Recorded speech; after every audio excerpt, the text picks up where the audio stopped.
Hi, Stefan Swartling here from Swartling Network. So this is the day after WWDC 2013, and I must say the keynote was quite impressive. No one can make a keynote like Apple. They are pros on this. We saw the new OS X Mavericks. It looks very good. I'm very excited about that version. But we will not see it until fall.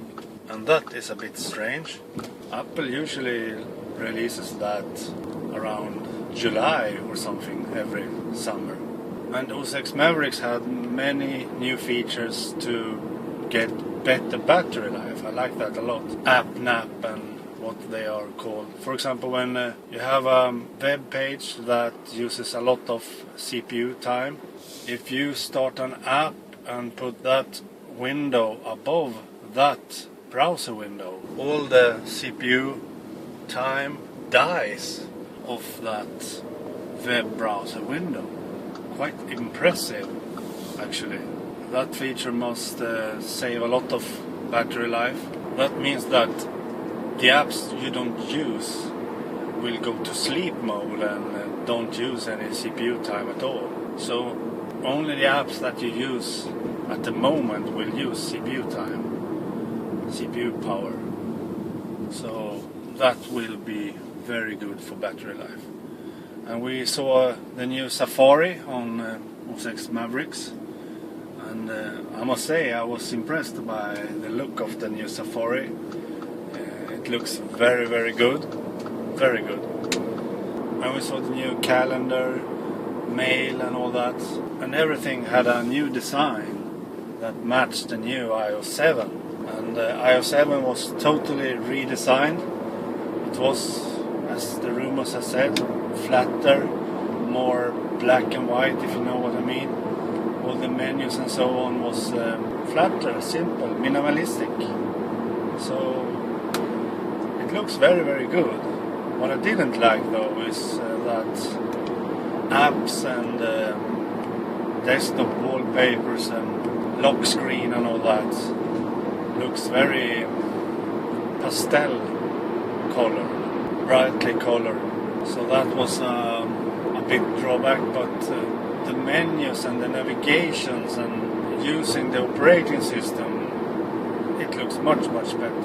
But when it comes to iOS 7, I didn't see any of the features I had said in an earlier video that I wanted to see. For example, a share menu that makes it possible to share to the service we use and so on. We can still only share to the services Apple choose for us. At least what I saw. I didn't see any new share menu, share features.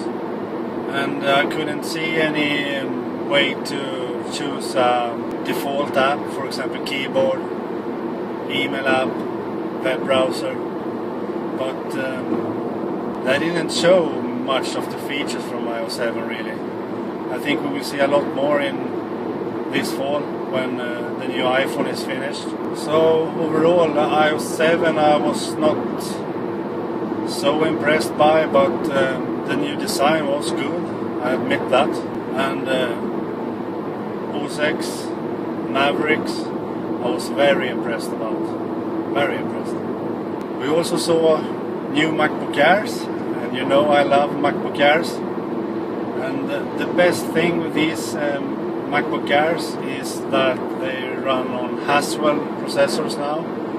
And the Haswell processor, together with all these new Maverick features that makes the battery life better, we now get incredible battery life on the MacBook Airs. I mean, my small MacBook Air 11-inch will get 9 hours of battery life. That's unbelievable for such a thin and small device. And the 13-inch MacBook Air will get 12 hours.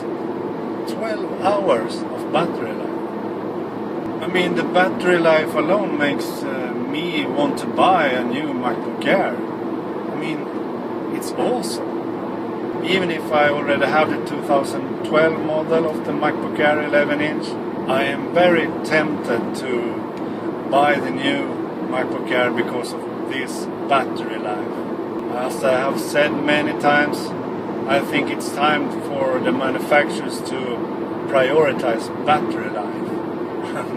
And this solves it. I mean, I don't need more than 9 hours battery life on my small 11-inch MacBook Air, or 12 hours on the 13-inch. I don't need more than that, so this is amazing. And I must say one thing, Apple never lies about battery life. They always is exactly true. But I think I will wait to see how much better battery life I get on my 2012 MacBook Air after I have installed the new OS X Mavericks when it's released. Because with all the new features in Mavericks that makes the battery life better, maybe I get enough battery life on my MacBook Air. Then I can wait a year to buy a new MacBook Air. Because next year I am sure we will see either a touchscreen or a Retina display on the MacBook Air. We didn't see that this year, so I'm sure we will see it next year. And we saw an impressive new Mac Pro. I'm sure it will not be cheap though, and we only saw a preview of it, a sneak peek, that as Apple called it. But the design was cool and the specs and hardware was incredible, if I say so. Incredible. The design was like a cylinder, totally round cylinder, and it was much smaller than the old Mac Pro, much smaller. And for example, the specs, you can connect up to 3 4K displays at the same time. The graphics card can handle that.